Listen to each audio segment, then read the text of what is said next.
So welcome everyone, and thank you for all attending this afternoon's lecture. Tonight we have the pleasure of hearing from Ming Fung, a partner and founder of the firm HplusF Design Lab, a noted educator and architectural practitioner.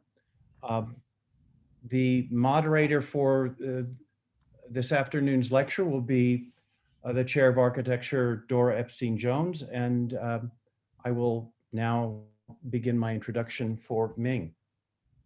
As a principal and founder of HplusF Design Lab, Ming Fung's career has been marked by innovative projects with a wide breadth of typologies. From the beginning of her practice with partner Craig Hodgetts, her award-winning projects for television, museum installations, and cultural institutions have established a reputation for clarity, intellectual purity, and formal ingenuity unique among her contemporaries. Much of her work has been between the intersection of celebrated architectural icons and innovative technology, such as the design and construction of a precedent-setting replacement shelf for the Hollywood Bowl, or the transformation of the historic Egyptian theater.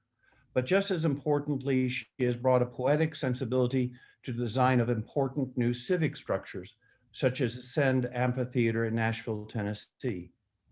Throughout, her emphasis on rigorous formal logic and precise delineation of materials has translated into exceptional designs which advance both the art and the cultural role played by architecture.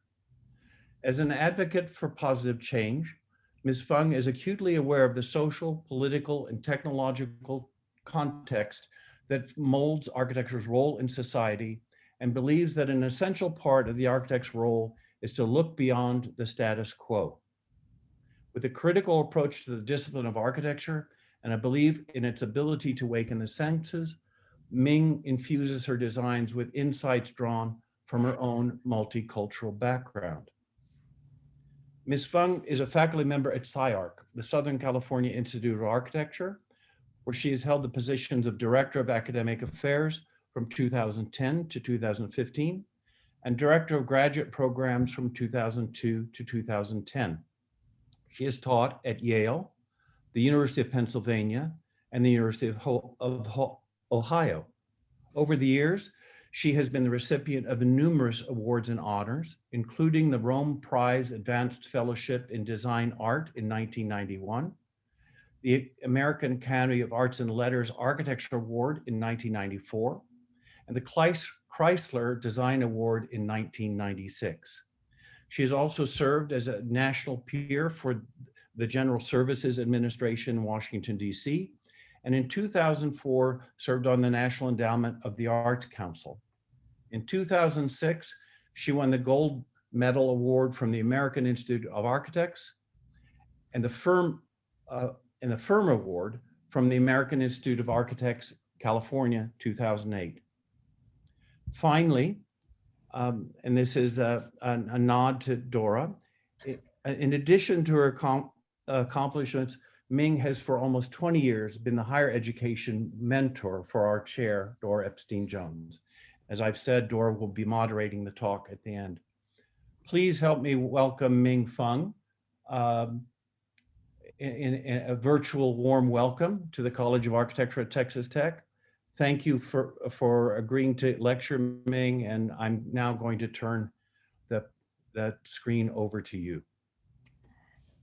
Thank you, James. Thank you for the wonderful and warm introduction, and I'm really so glad to be talking to all of you, but in particularly just looking at my dear friend Dora Epstein-Jones is just a treat by itself. I really miss you, by the way. So anyway, what I wanted to do today was to talk a little bit about in depth just a few projects, not to go through the whole repertoire of our work. kind of wanted to share with you some of the thought that that I have Craig and I, as we are starting our working together. So let me just share the screen and turn on the PowerPoint.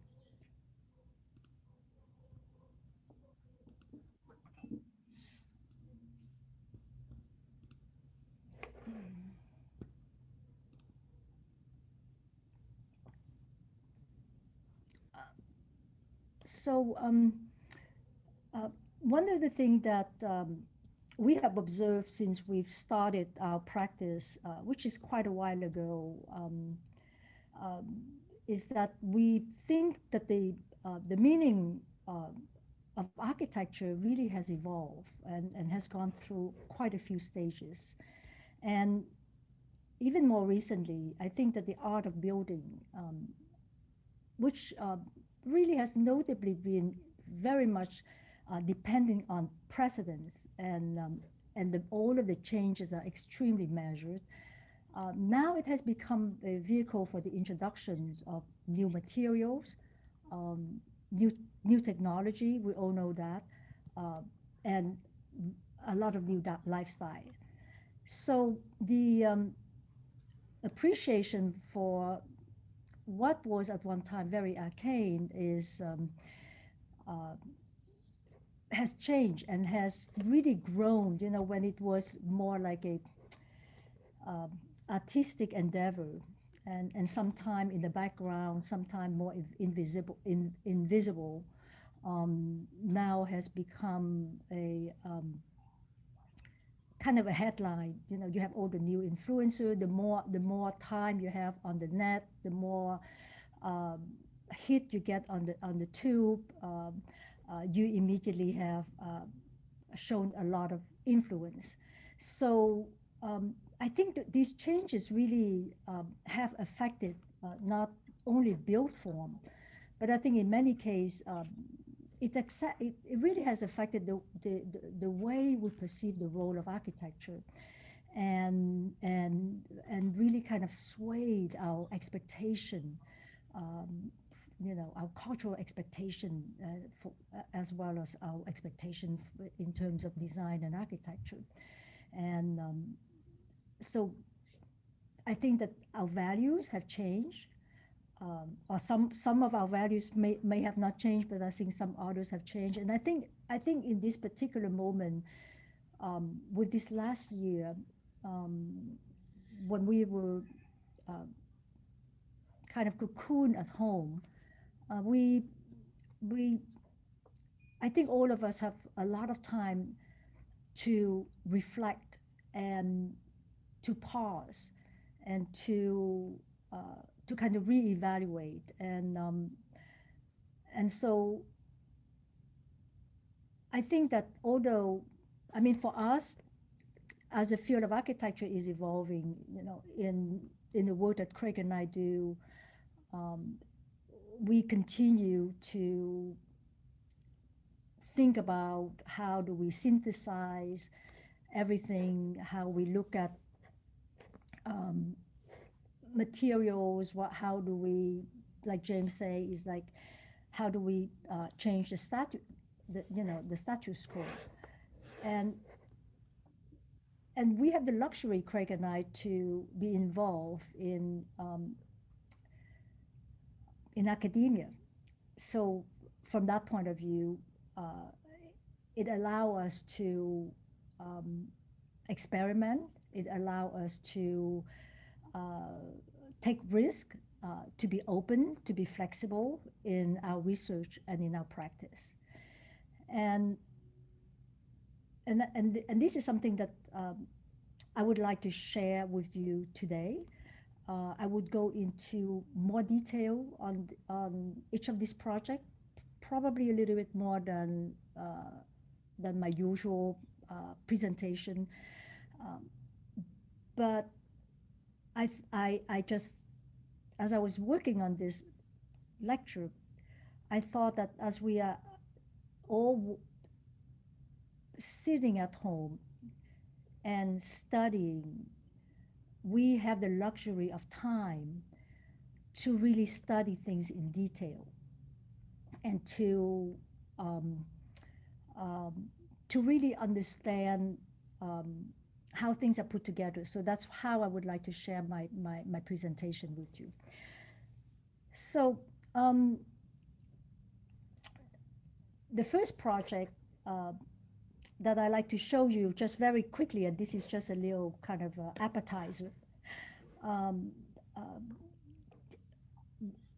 we have, I mean, Craig and I, we both have a background in theater, and we have worked on film projects. So, and that's where we really learned the importance of improvisation, how significant it is to be malleable, to be able to adapt, to be resourceful, and especially because in order to to solve problem that that are unforeseen, that just happen unexpectedly, and you have to be very quick on your feet.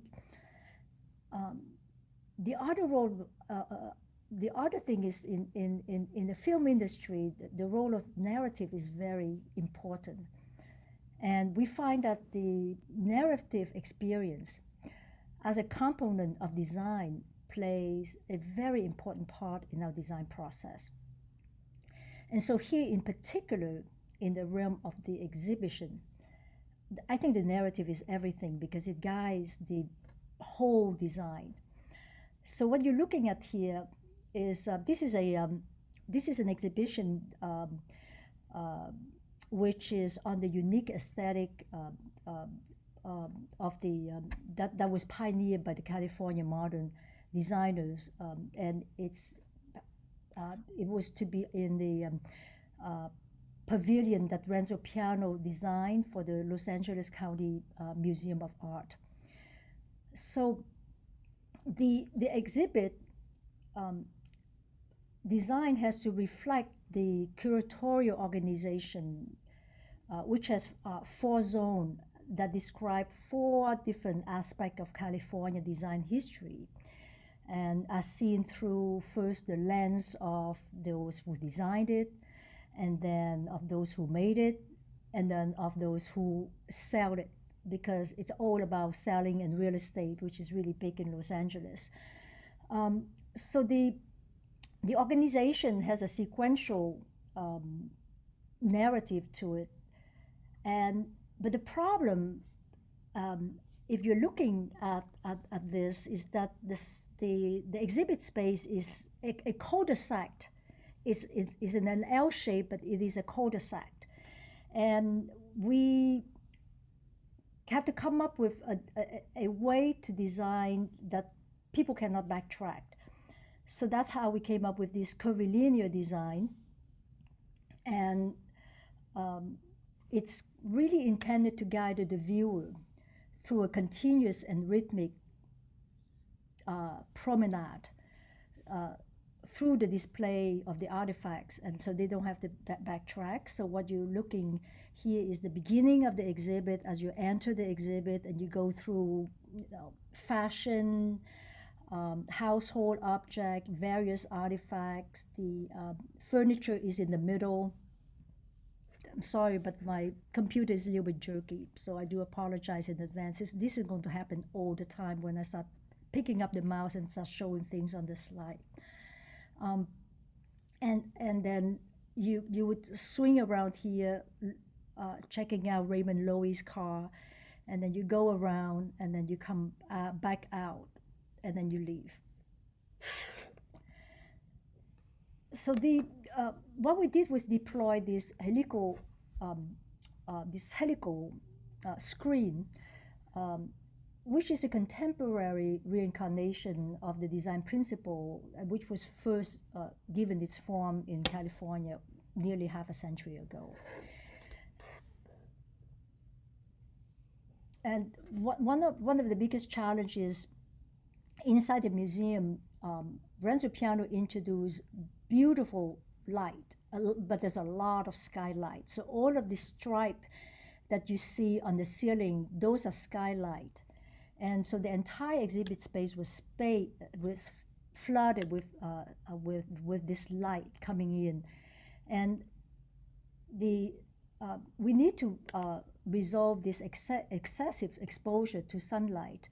And so one of the initial challenge that we have to address was to how to fix this, because most of the material are light sensitive, and many of the artifacts require very special handling. And so we designed this a system of translucent overhead textile canopy to provide a control over the light. And these fabricated storefront that you see here help modulate the vast scale of the gallery, and so that you have pocket of intimate relationship between the viewer and the artifacts, especially when some of the objects are very, very small. And then here you kind of see the tone of the overall exhibit with the corresponding aesthetic, which really was intended to echo the unique quality of California lifestyle. So we juxtapose the surfboard with the highly disciplined Eames living room, and that this is we replicate the living room. And at that time, the Eames house were going under big fumigation. So they took every single object in the living room, every single one of them, and replaced it in the exhibit at its exact place. So like I said, that was just an appetizer, because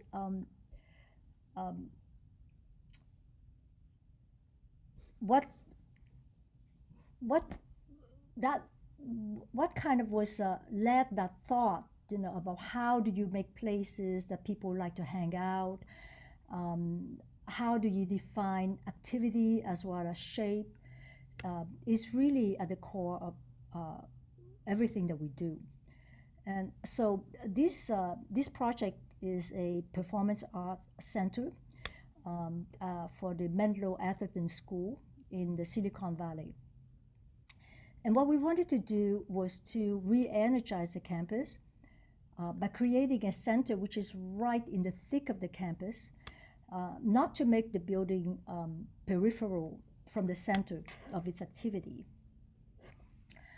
So you can see that every side of the building, we wanted to have a different opportunity for people to gather around, to meet, to go around this plaza, to hang out in this open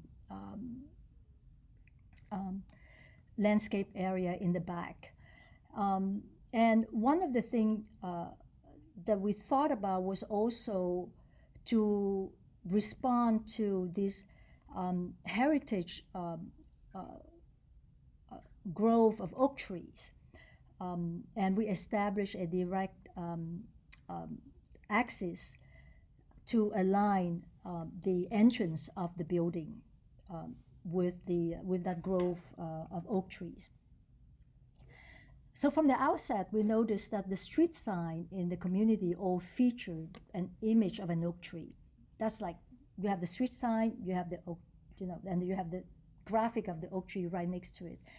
And so we realized that the oak tree is a very important thing. It's an icon, it's very much revered in this community. And often, sometimes they even stood in the middle of the road. So in this case, our building, which also sits in the middle of an oak grove, and these are incredibly beautiful oak trees, as you can see in the foreground.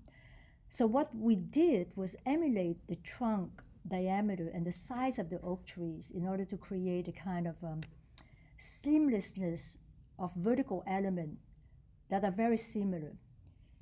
And then use that to create a kind of tree-like structure so that the building is actually having a conversation with the trees. Use that to create a kind of motif, but it's a modification of what they were, which were organic, to inorganic.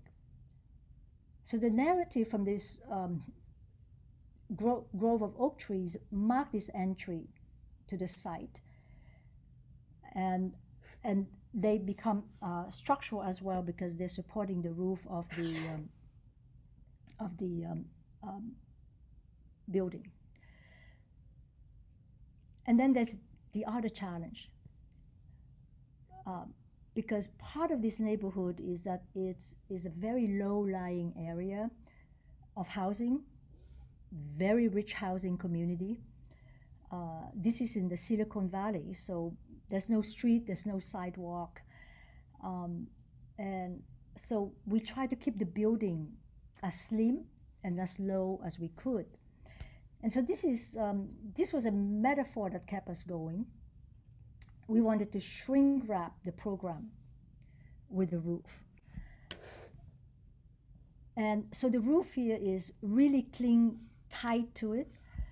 There's no poche space whatsoever in the whole building. The roof is the roof.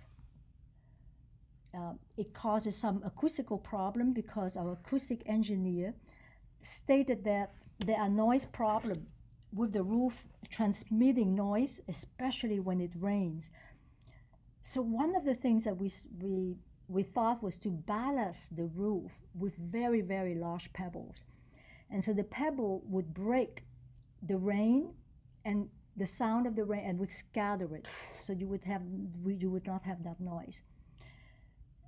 So you can see that the building is really being defined by this roof. And that sort of cladding of the building, which is kind of shrunk into every part of it. Here you see some of the complexity of the structure and the really skinny element of the building, which is the fly loft. And then you see how we are able to keep the low profile. There is no poche space between the roof and the ceiling. So essentially, the roof and the ceiling are one and the same.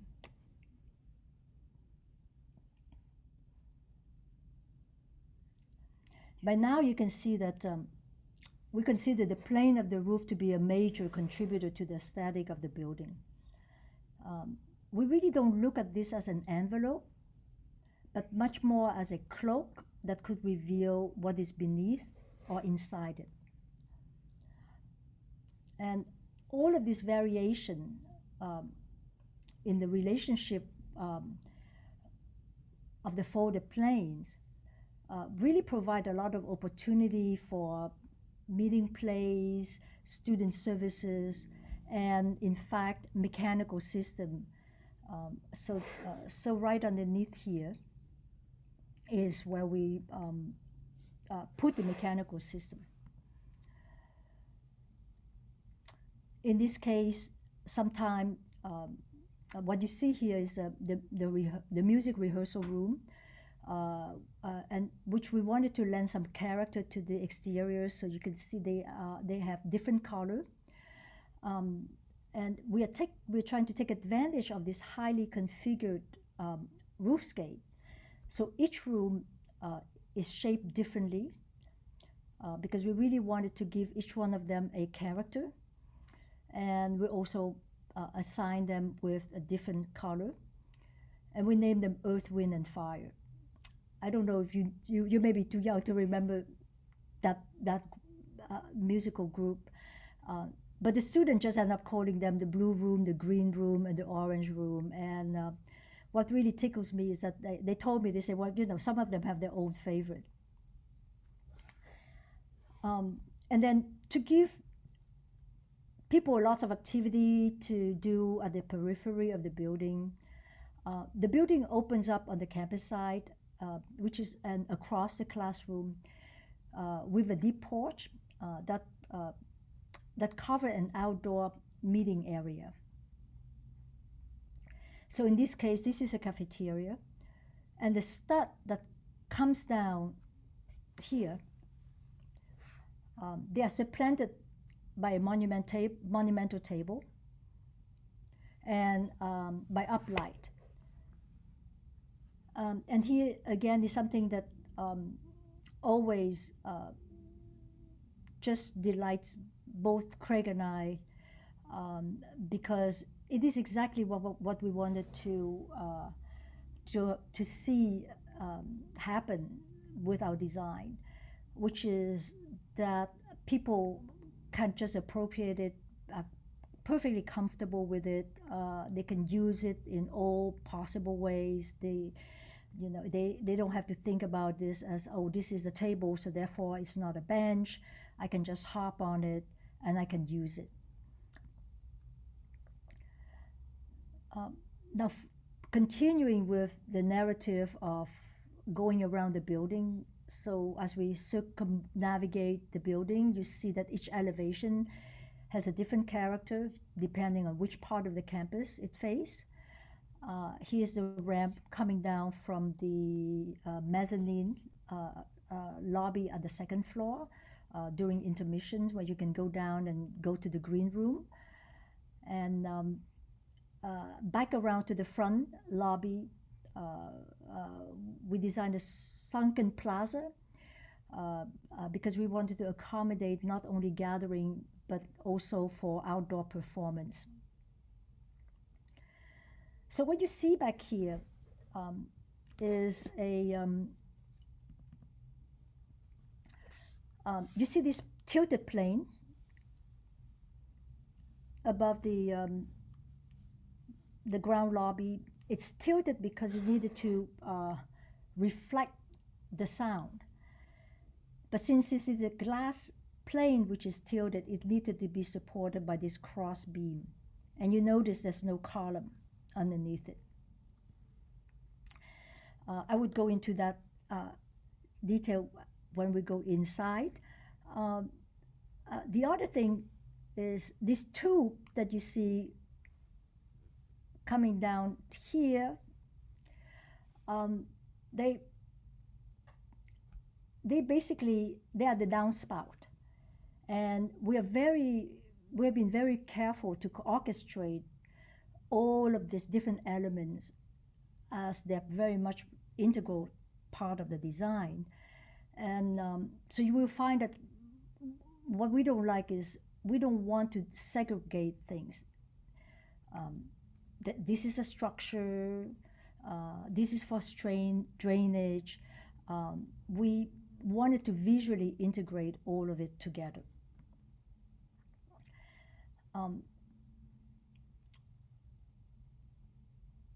So back to this theme of the oak trees again. So you're going to be hearing me talk about it throughout the whole project.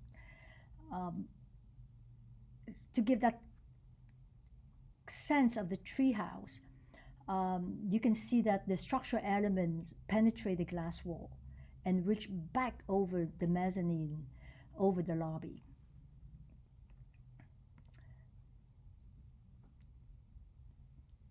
And we use, we really use that motif in multiple ways. And this is, here, you see how it works on the inside. So when you're up in the balcony, it's kind of like you feel, I hope, like you are in a forest. It's a still forest, but nevertheless, it's a forest with very big tree trunk. These are the steel plate, which are cantilever off this beam. So I mentioned earlier about the front tilted glass plane. So this is a cross beam that hold up the tilted glass plane, and this metal plate acts as column because the cross beam are hung. So the metal plate, the thick metal plates, basically support the cross beam, but from above. And that's one way to eliminate the column from below. Now, another interest that we have was to create optical illusion. So in this installation that we did at the gallery at SCI-Arc, we were looking at the chiaroscuro effect, in transforming the space. How to produce an illusion, a disappearance of the wall.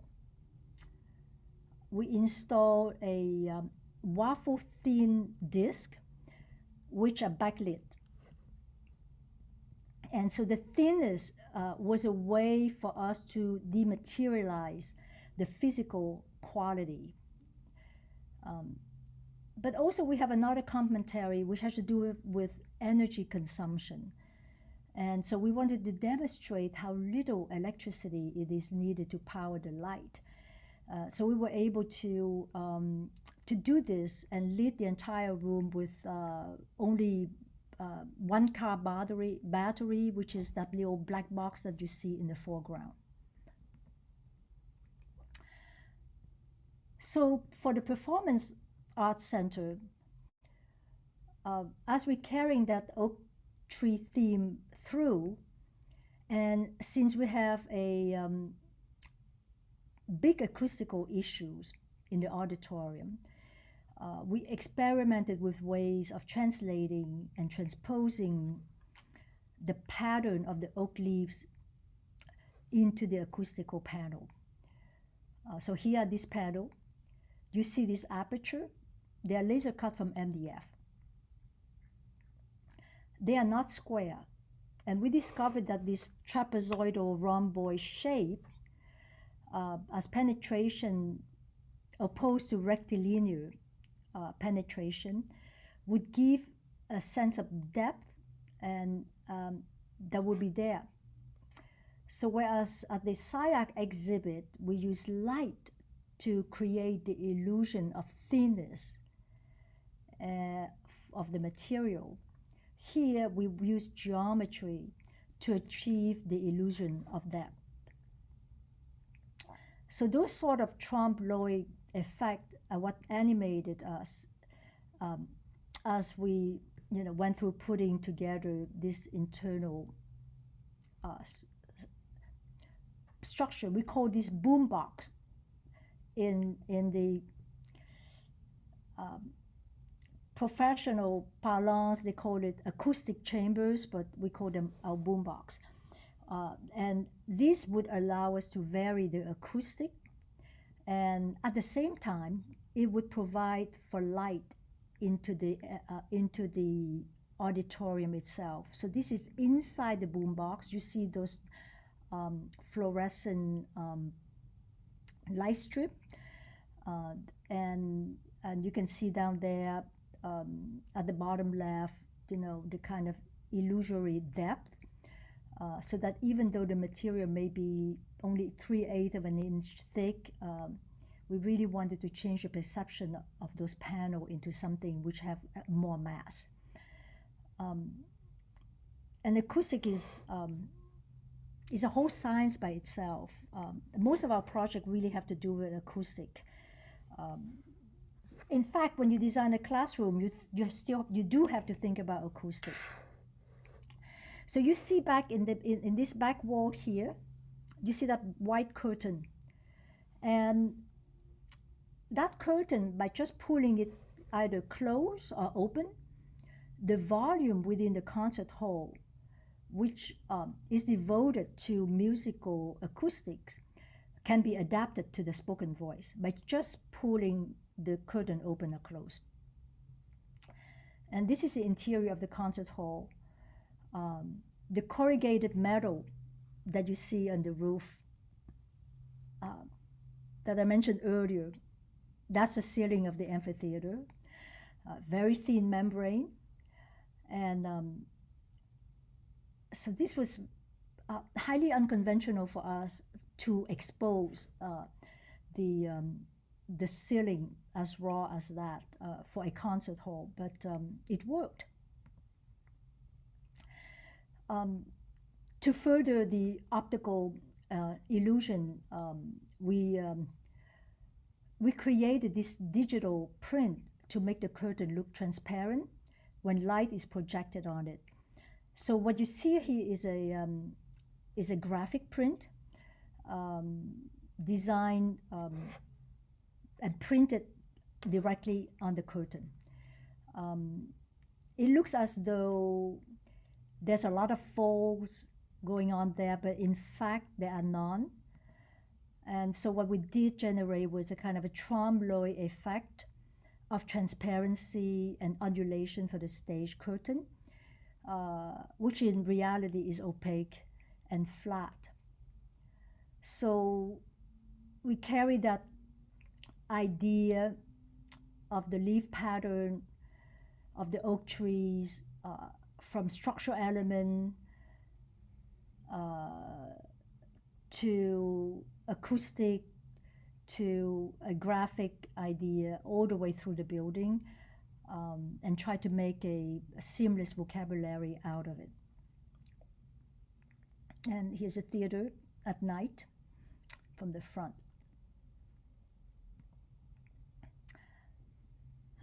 So now the metaphor continues. It's always intriguing to us to identify, I guess, what you might call it, a kind of poetic relationship to the context, a meaningful relationship to the context, where there is really reciprocity between the context and the final design. And in this project, I think, gave it significance primarily because of that metaphorical approach. You are probably familiar with Craig Hodgetts' design for the Art Center College of Design in Pasadena. And so what you see is this deep ravine, and Craig Hodgetts building, which is 1,600 foot long, bridge over this landscape. We were giving a site here, which is that little orange dot at the bottom. And it's right next to that very, very long, 1,600 foot long rectangle building on the left. And the incoming president, who was a former director of the Museum of of Contemporary Art in Los Angeles, he just came in and he absolutely hated the culture at Art Center, which was very industrial design. And coming from a world of contemporary art, which is much more free and open and controversial, I would say. So he hired us to build a little student refuge on this site. He wanted us to change the culture of the school, to get away from the industrial design aesthetic, to do something which is disruptive. Well, the building is very Miesian. Craig Hodgetts' building has very careful geometry. So we look at that, and we really we took the charge to be one where our building would be a little annoying, like an annoying insect on the nose of the existing Art Center building. We saw this as a kind of mandate to sting the culture, to create a building which would be an opposition to the Craig Hodgetts building, but nevertheless still have something in common. And I like to think of this as a tiny and annoying parasite, just like a mosquito, that would have a great impact on a much larger structure.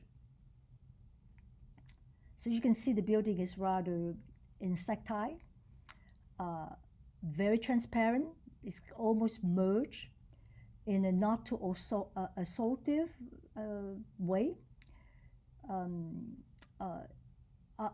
in the landscape. And in contrast with the sleek black steel material of the Hodgetts building,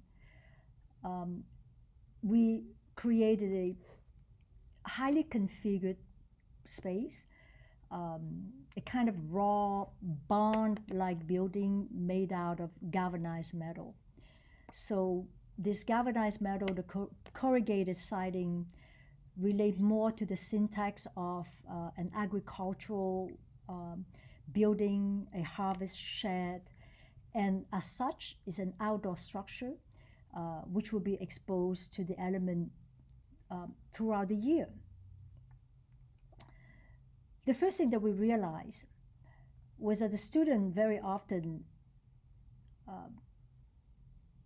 use the ramp instead of the stairs. They use the ramp to come to school from the parking lot above, and because they always have to pull the cart full of supplies and art stuff. So we situated the pavilion at the apex of the this trio of ramp landing, and we're really interested in also in how all of the different programs would overlap each other. Since this is a very, very tiny building, space would flow in from one into another. So what you see is kind of an outdoor stepped amphitheater, a cafe, a gallery space, a sitting, lounging area. And so the roof just float over this kind of landscape form, and there's a continuous flow from the parking coming down into the cafe, into the small pavilion, and then come down the stairs and go out into the larger lawn.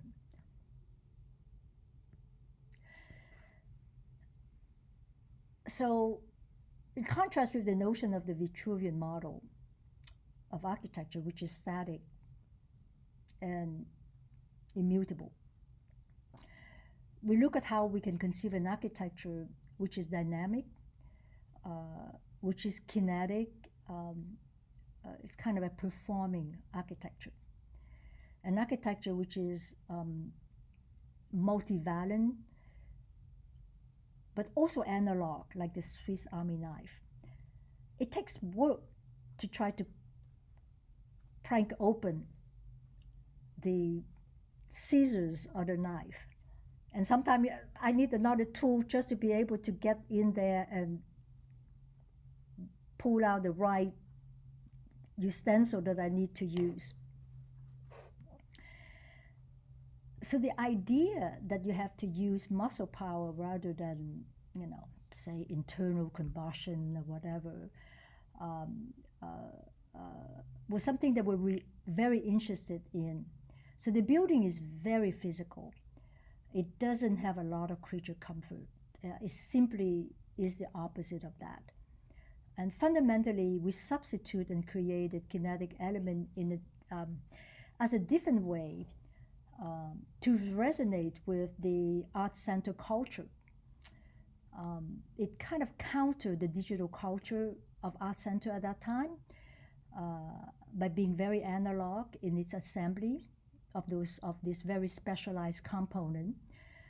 So I think from an educational point of view, we believe that it's highly desirable to provide design elements in the pavilion which would encourage the student to understand physical design, to master the implication of structural dynamics. So we were hoping that some of these components will be teaching them that as they're using it when they are at the pavilion.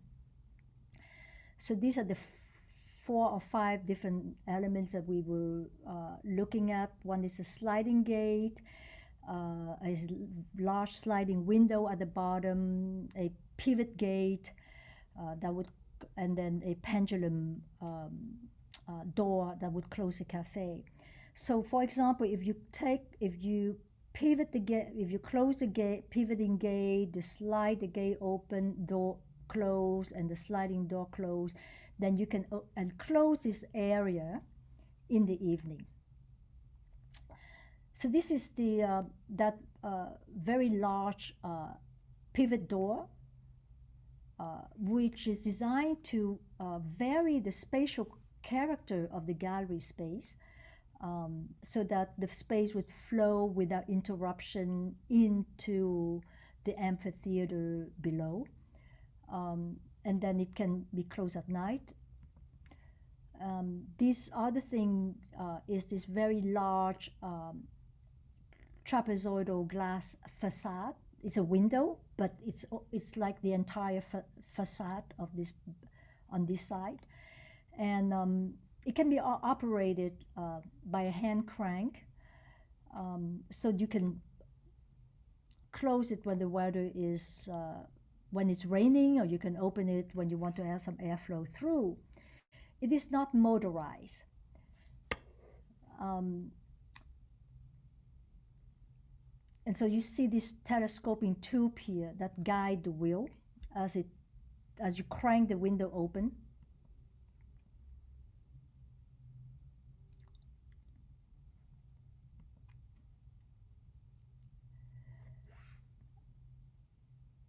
And then we also thought about what Callas was really well known for.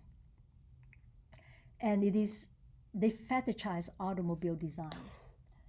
So we thought that the upward swinging door of the, something like the Lamborghini, would really be a great feature to have for the building.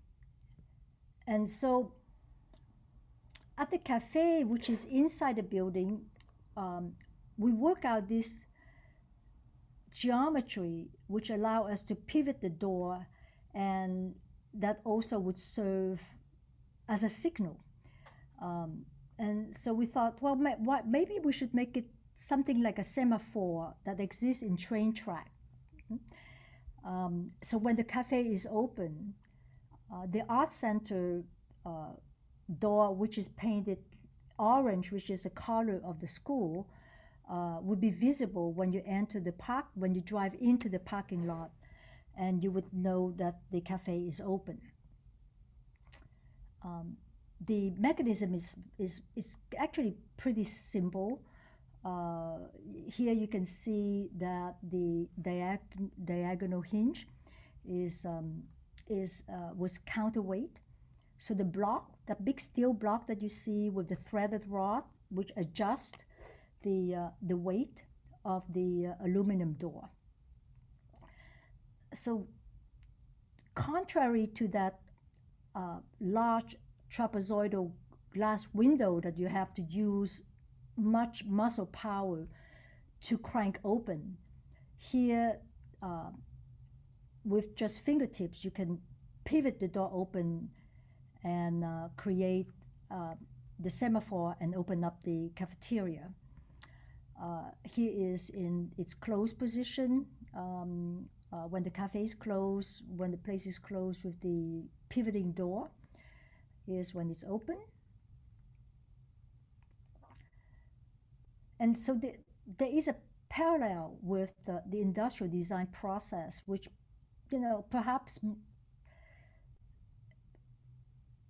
is more than the parallel to normal architectural process, because of the way that the design need to accomplish many more goals with a single piece, with a single element. Here you can see the parking on the right. So this is a parking, and then when you pull in, you can literally look into the cafe over this beam, over the transom, and you can see the semaphore door open. And this is the entry. So there's a duality in the building syntax.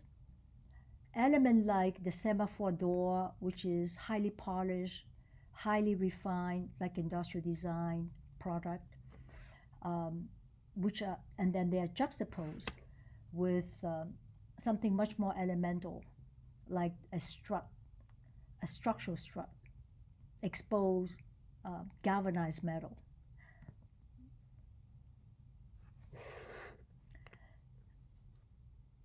Another project which is also a school project, so I will show you only school project today. And this one still has another purpose. In this case, it's a place for recital, both inside and outside, which suggests another kind of transforming kinetic device. So back to music and acoustic again. It's kind of an unspoken opportunity. You know, it's trying to directly engage issue with its architectural form, much like an instrument. You know, this is not a formal approach to architecture design.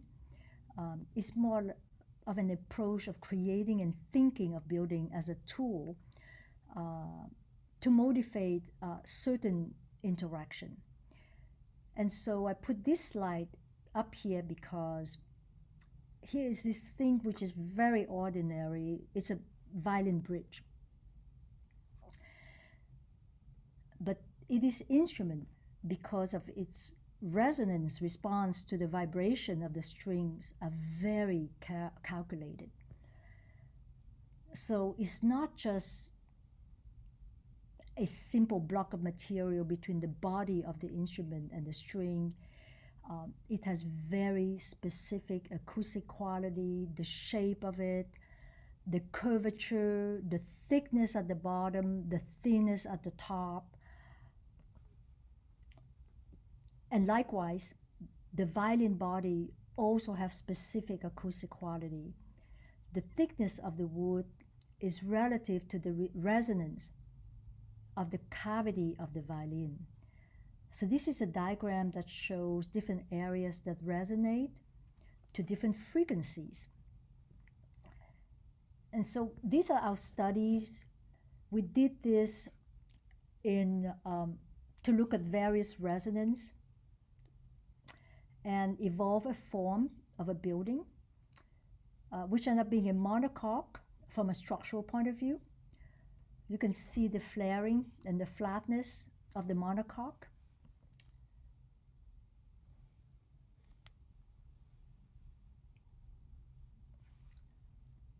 And so the flaring up this way on both sides is a way to produce a structure which then take out the need for columns, but at the same time, it creates a reflecting surface that is multivalent.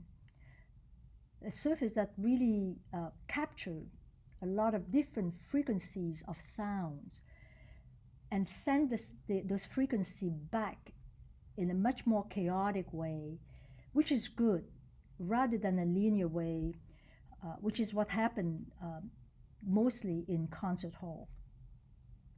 And the reason why we need to do this was because this pavilion is a multi-purpose music pavilion. So you see this model here set down in the valley. It sits right next to the existing school. It serves as a classroom. It could be a small chamber music room. It serves as a recording studio, and also could be turned into a stage for outdoor performance. Again, we thought a little bit about the narrative journey of coming down into the building. So we devised this sinuous ramp and configured to wrap around the back of the building. It's a downwave spiral before it deposits you into the audience chamber. And this is how the narrative works when you enter from the parking lot from the left. you know, the walk down is really a journey down towards the building. And Craig and I often talk about how much we like the Saarinen Dulles Airport in DC, where Saarinen circumnavigated the building to show you its beauty in all different angles as you drive in. So that dynamic relationship is one which we were trying to pick up here. There's no form of seating, it's all grass, but there's a lot of truck traffic down on Route 5 around it. So for recording purpose, we have these huge doors which are acoustic, and when they slide shut, they secure the interior, and on concert night and so forth, they slide open. And so here, as you come around here, you can stop at this landing, and this is a little small reception area. And then you come around again towards the back of the building, and this project was right at the gate of the campus, so we took that opportunity to put a big sign for the campus on the building itself, and then coming around to what we call the back of house. And then swinging back around again towards the front. This is why you see the voluptuousness of the monocoque, of the shape, even though I really like the fact that it's super skinny as a roof, as a membrane, but then it still can be very voluptuous. And those two creases that you see there is what made it possible for us to cantilever the roof from this end.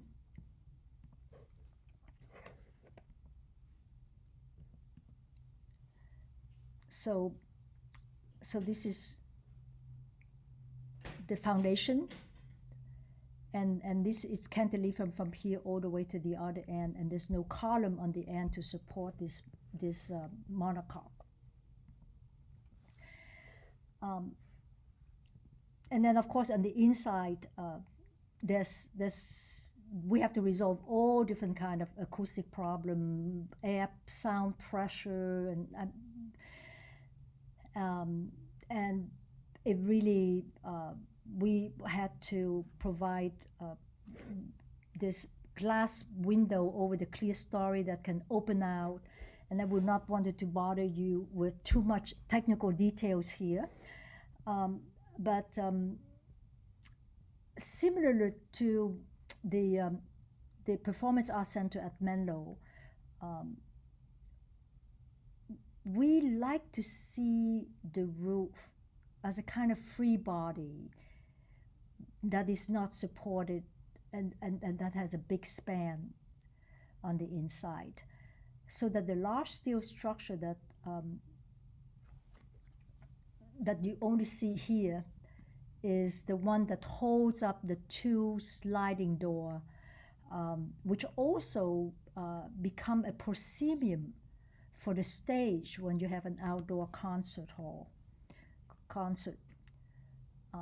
So the volume internally is defined by this curving three-dimensional form, which is very much like the soundboard of a stringed instrument. It's formed the principal structure as well as is an acoustically appropriate cavity. The building has two axes.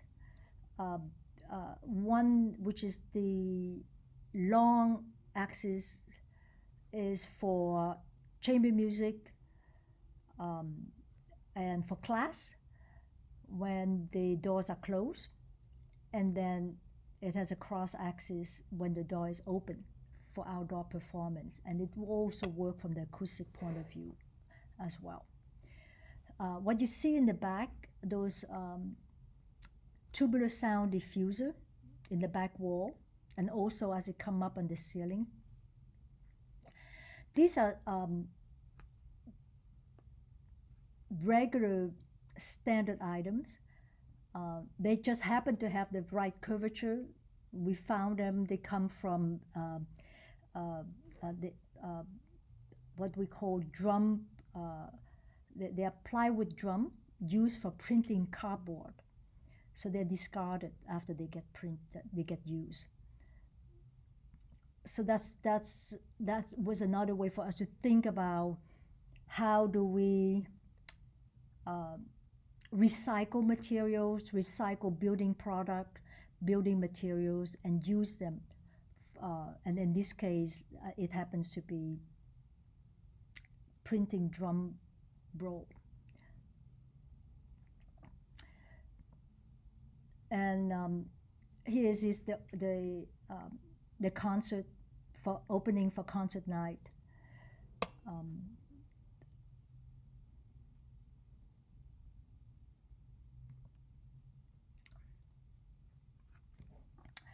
So what James said was true. We do have projects all over the place.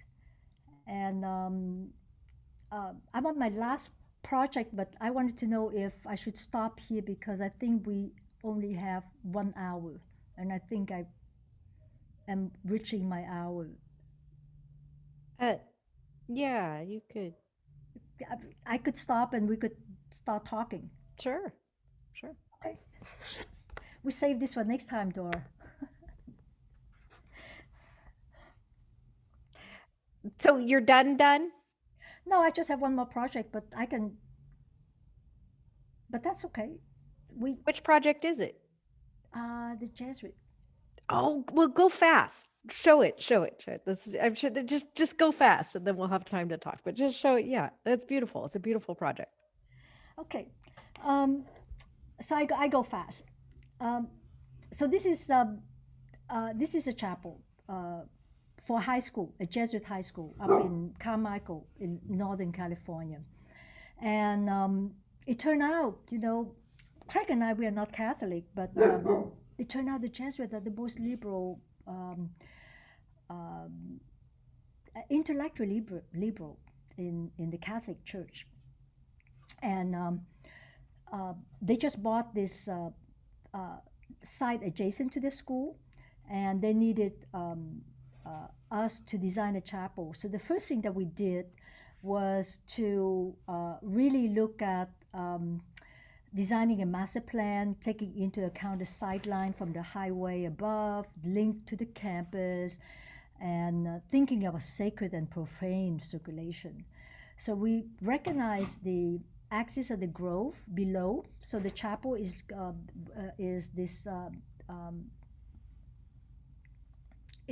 positioned right here, and essentially the footprint of it is really very much in response to the pressure of the site. And so basically our master plan is reflective of the entrance, the public entrance from above, from the parking for the public when they come to church on Sunday or they have a wedding, and also from the approach from the student on the south of the building, because the school and most of the class are to the right of the chapel. So now we're committed to this shape, and from that point of view, it turned out that it becomes a thorny issue, because when we thought about the building in a sacred space within it a separate entity, now we have to investigate different ways of how to deal with the interior of that shape. And in a way, we are remodeling a building which didn't exist. So we began looking at different fundamental ideas about liturgy and how liturgy will respond to this footprint. So this first approach is a traditional way. It's how you do enter the worship. It's most of the church. It's just a rectangular. You come in. It's very linear. The second one that we thought is based on treating the porche and the walls as a defining things, and we found space within these massive walls to position the worship hall. And finally, this last one was the one that Father Bonfiglio chose because he was really excited about the idea of touching base with the old medieval cities. This kind of layout where you have different chapel and you can, they are dispersed throughout the form and you would weave your way around them.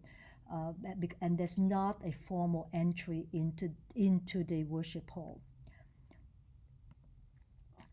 And then Father Bonfiglio left and a new president came in, replaced him. And he wanted something less traditional. He was not interested in the meandering medieval. He wanted to maintain the basic layout, but he didn't want any door. And so here is where acoustic become another issue again. So we wanted all the entrance to the worship hall to be equal, and so we peel them away, just like you peel away the layers of onion skin. And this become a way to allow people to get into the worship space without any door.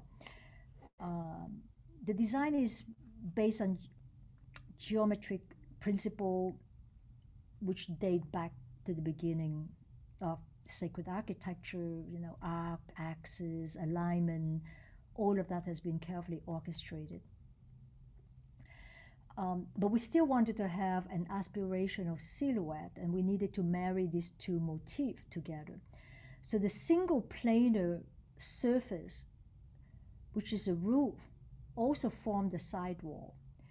And so that gesture basically is a folded roof, but that it bent down on both sides of the building.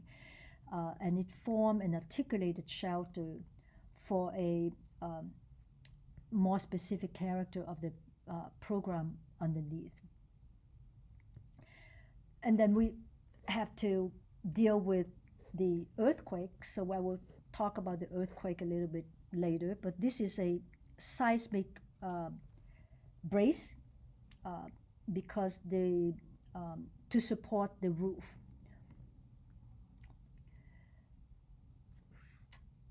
So the elevation, which was one of the wall plane coming down from the roof, we try to have different character again between two sides. And because we have several budget control, we end up using a very inexpensive material, which is cement board, but we treated it preciously, like marble, stone.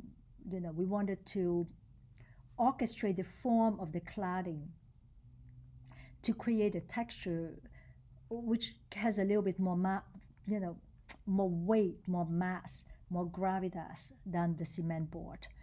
And we wanted to create the optical effect that the wall was massive.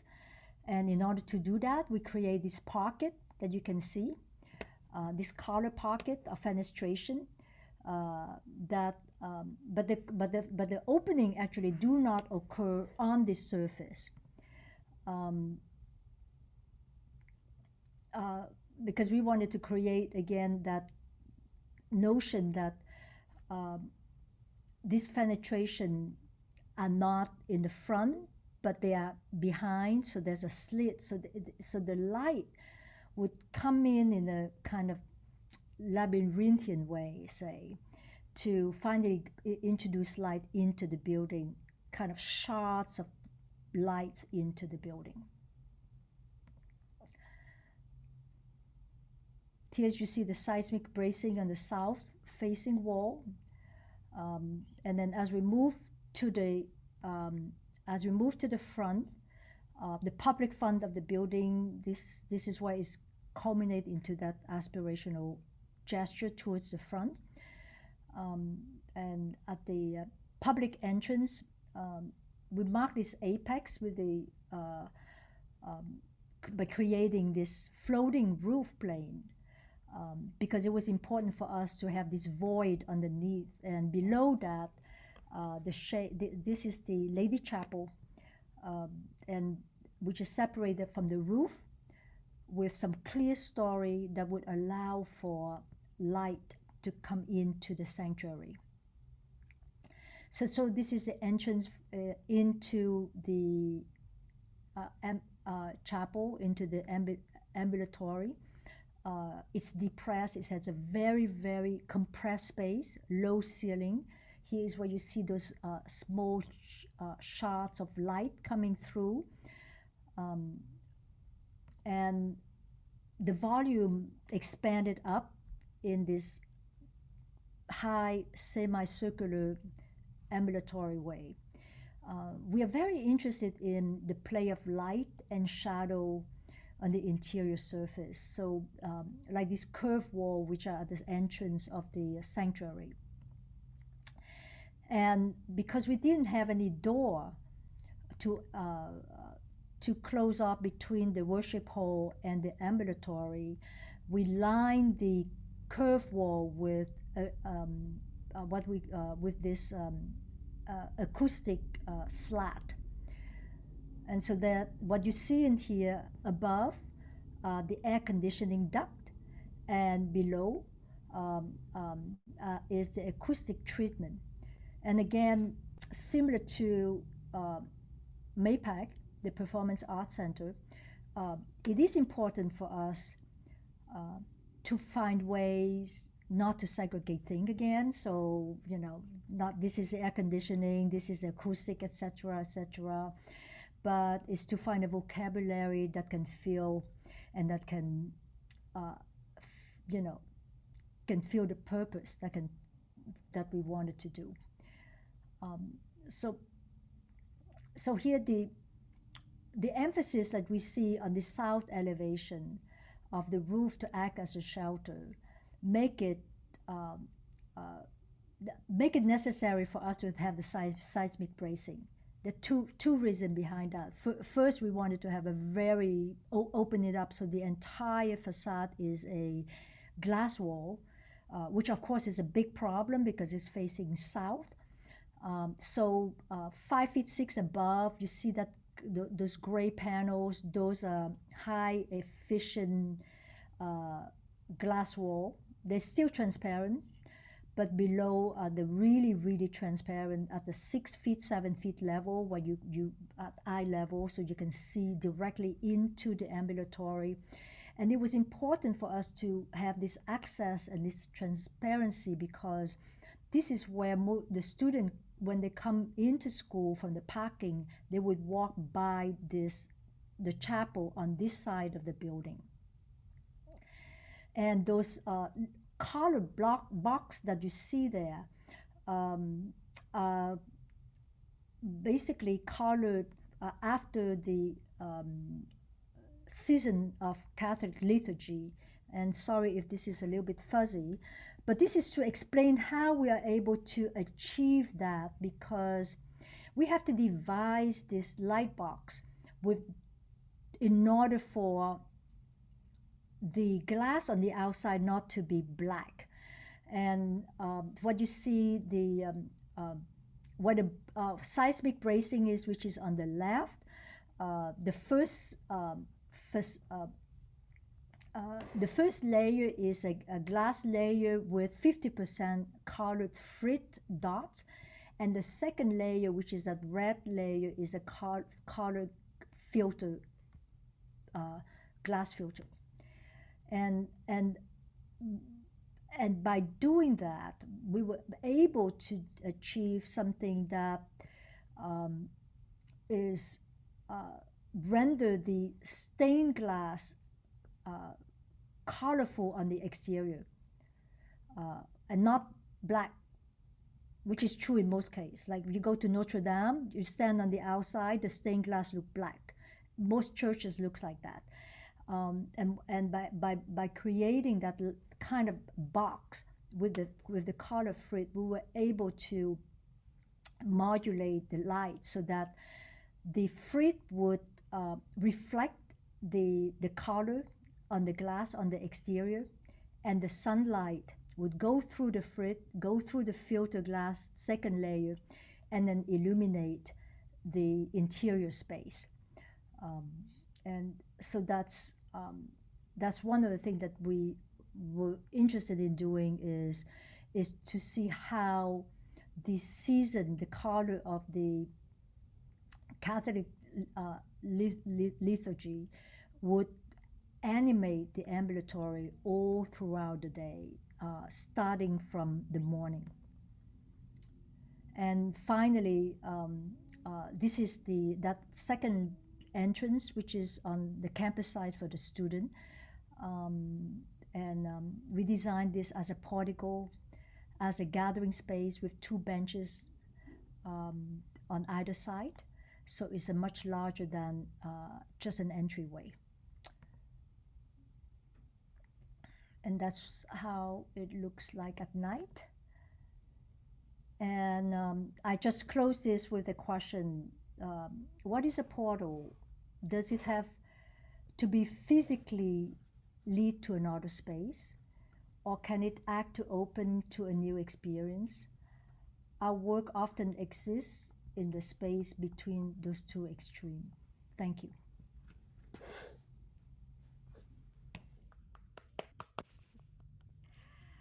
Thank you, Ming.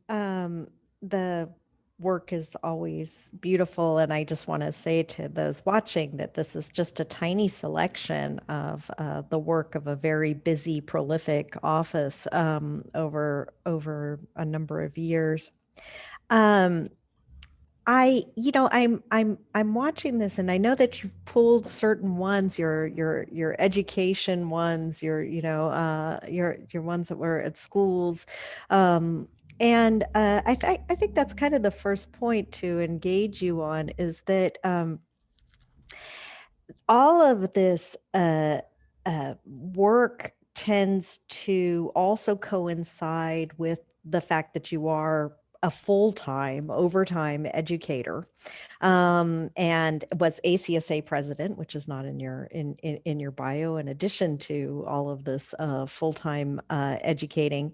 And the work itself seems to educate its public about architecture. It's like you're in the same way that, say, Thomas Jefferson teaches architecture in the UVA buildings, right? Your work is also a kind of textbook of architecture, everything from structure to detailing to envelope to volume, space, light, qualities, and so forth. Is that part of the aim of the office? Do you talk about that, like, the extent to which you're kind of educating your public? This is that is a very interesting question, because it's I don't think we ever really use the word educate as much as we want we really are interested in having our work being accessible. And accessible means that people would understand it, and that things are exposed. There's not a mystery behind what we're doing. We're very interested in opening up the Pandora box, and that part of wanting to communicate and to have a conversation with the people who are using, inhabiting our work is very, very important for us. That's why we always get a kick when somebody is like, "Oh, there's a bench." No, it's not a bench. It's something that we can climb over. We can do this. We can do that. We can do that. But we really like for our work to be just completely embraced and absorbed and just used. And sometimes it's in it it's very much experience, lots of and one of the reasons why I'm showing like the work that I show all of this different detail, because one picture, one photograph, one image is not going to explain the project, because because the project is not about that. It's not just about an image. It really is about more than one thing. So it goes from detail. It goes so that's why it was. So I'm finding more and more lately, especially now, and I started when like my introduction was talking about how I feel like the way we look at architecture has changed. Um, so now that I'm teaching at SciArc in a studio this semester, and I'm like giving them, teaching them and presenting things that they have to encounter when they go out in the real world. And I find that everybody find it's like, we didn't know about this, right? Because a lot of time in school we don't talk about things like that, and I think if architecture is accessible, people would appreciate it more, and that was one of the goal. I think one of the things that um, um, sometimes we fall into a situation where we cannot convince somebody that we have the best idea. And I think if we can make people love the things that we do and appreciate it, I think that's a good thing. Right, right. Yeah. But I have to ask about that because oh, and by the way, if people have questions, they can put them in the Q&A in the chat. How do I Or in the, I think in the Q&A, not the chat. But when I first encountered your work with the temporary Powell Library, or the Towel Library. And I think it's interesting what you said. You're kind of you're up against this Vitruvian paradigm of permanent stasis, and and so forth. But that doesn't decrease the art of the craft. And and in the Towel Library, I remember being in there, and all of those details laid bare. This is even before I got into architecture. Was like all of those details laid bare, those details exquisitely, precisely crafted. And I was so bummed out to find that it was going to be taken down. And and the same thing with that ruled surface in the California design. I kept saying, this is what this Renzo Piano building needs. We should keep it, right? Like that kind of thing. Does it bum you out that the stuff like goes away, even though you've come at it with this approach of it's not just accessible, but it's like almost like democratic, like everybody deserves craft. Mm. Yes, and I okay it. You know, most buildings are not permanent. That's the fact. And when we designed the temporary library, I took it a little bit more philosophical. First I said, "Oh, this is, what a bummer. It's it's going to be taken down. Why are we designing something that is taken down?" But most buildings are not. Even if you design something now, somebody could come in and remodel it, and it would change, right? And so I think that it is fine for it to be ephemeral. It's fine for it to have a certain time where people can enjoy it. Mm-hmm. It's not like a film where you can go back and you watch it again and again.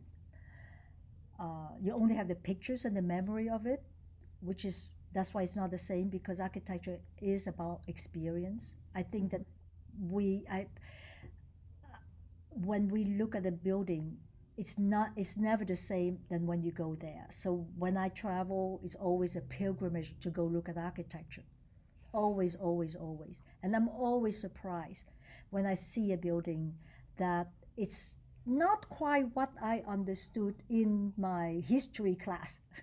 Right, right, right. Well, us historians, yeah, we have this, 3 slides and we're out sometimes. Yeah.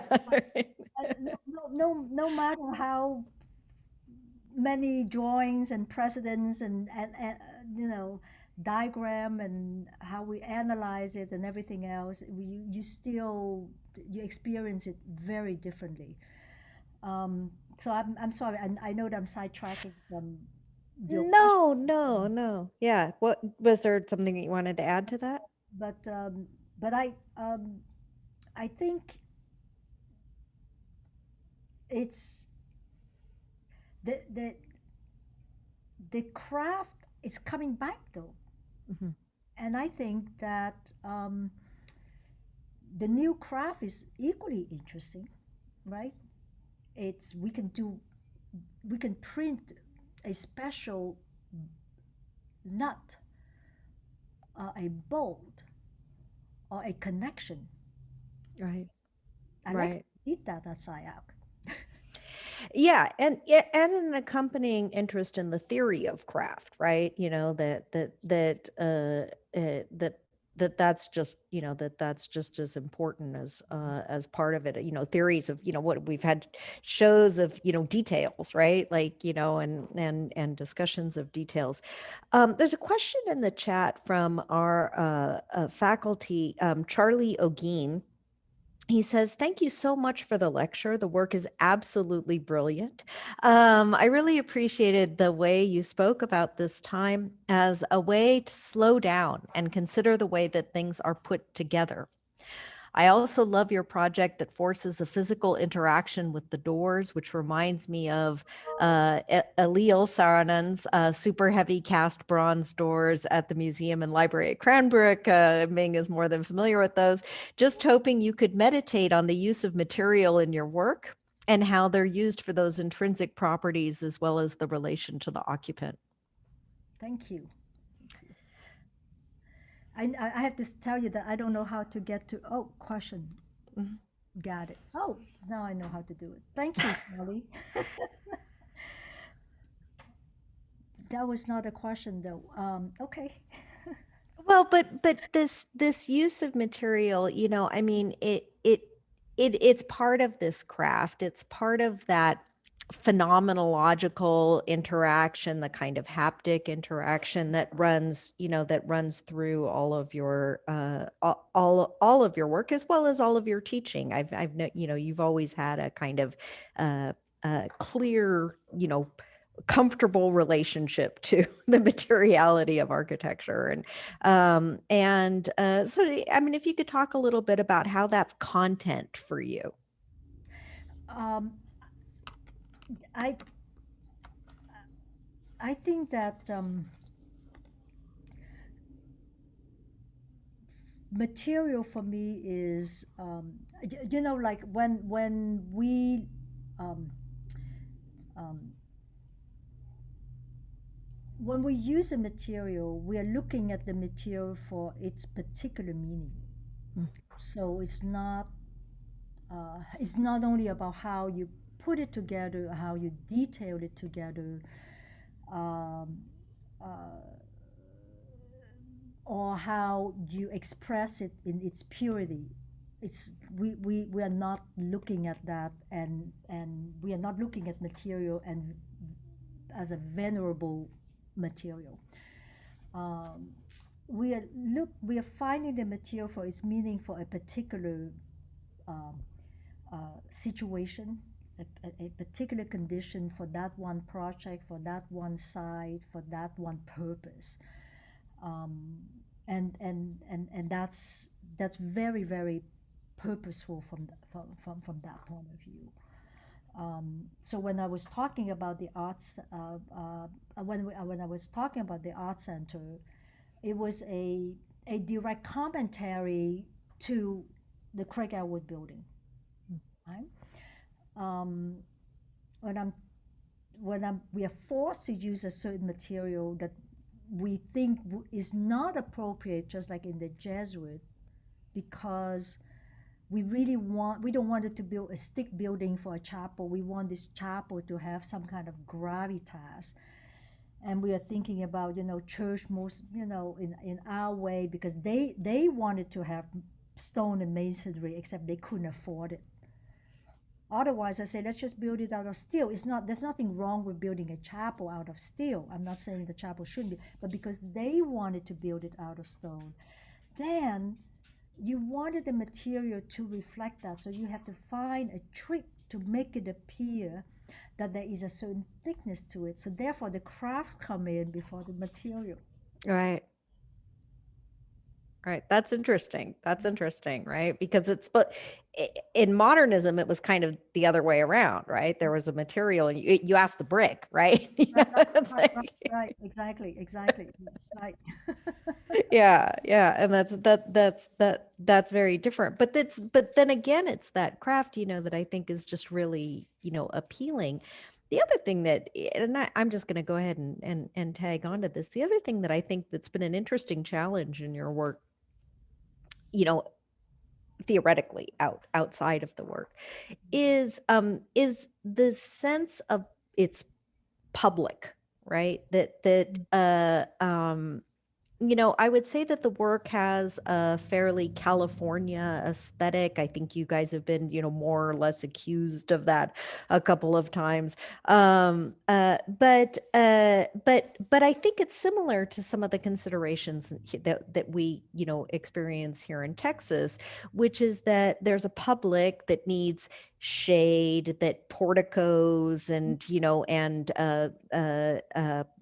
pleasant places to sit, and and dealing with climate in that way, as well as the extension, I would say, of the modernist project in California. It was, the case study was like private residences and and exclusive buildings and so forth, whereas in your work, I feel like the contemporary discussion about the public is very much on the table. Like this, there is a contemporary public. They live in this kind of climate, and they deserve architecture.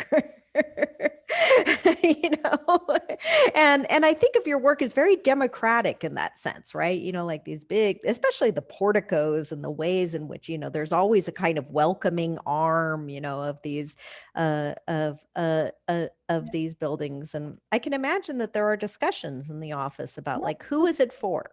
You picked it up. You really picked it up. We do. We really think about how people use the space, and we really like to say, oh, wouldn't that be great to provide this place for people to hang out? And then, so that was like, we always kept in our mind, always thinking about how people are going to be using the space. So when I think about program, it's not just program for the sake of like, okay, this is where you stack the book, and this is where you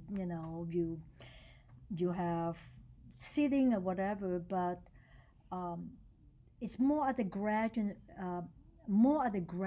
level of how people would be using it. So for example, I actually am obsessed, and Craig and I talk about this a lot, even like when we're thinking about how do we distribute air to make people comfortable.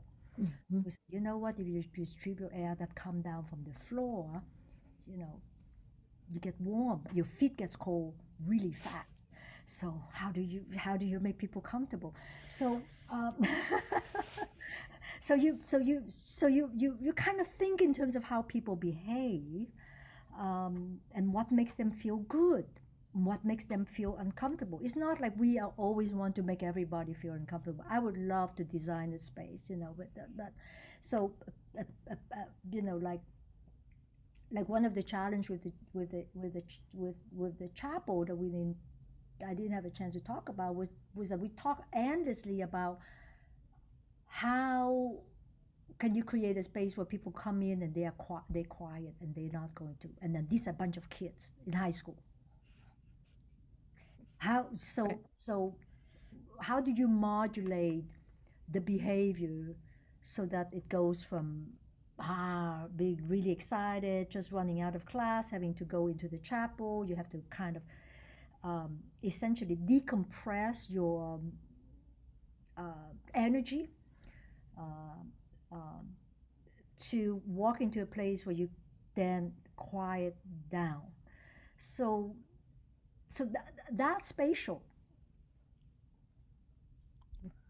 less material, but it's spatial. So then it's a sequence of way of people moving through a body that move through space and kind of changing and acclimating themselves, right? So we think about it in those terms, and Craig and I talk about it.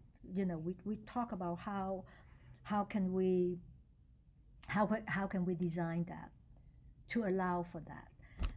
And so yes, we think a lot about how people interact with our space.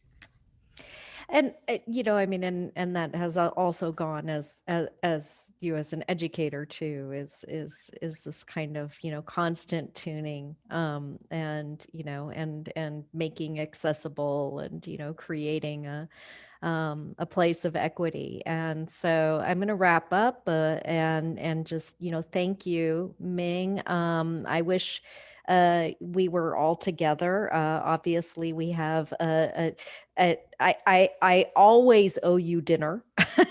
So this is now my constant state of being. I want to thank you, and I want to thank you for continuing to inspire me, and to have been my mentor, and to show this work today, and inspire and lead others at our school here at Texas Tech. Thank you so much, Ming. And Jim, do you have anything to add? No, I just wanted to say thank you for a kind of very thorough and thoughtful lecture. It's pretty rare that someone is able to go through a few projects in detail. So I think that was really very, very nice. So I wanted to thank you for that. And hopefully we will have you here sometime. Yeah, I look forward to that. Thank you so much. Okay, give our love to Craig. Bye. Bye. Thank you. Bye.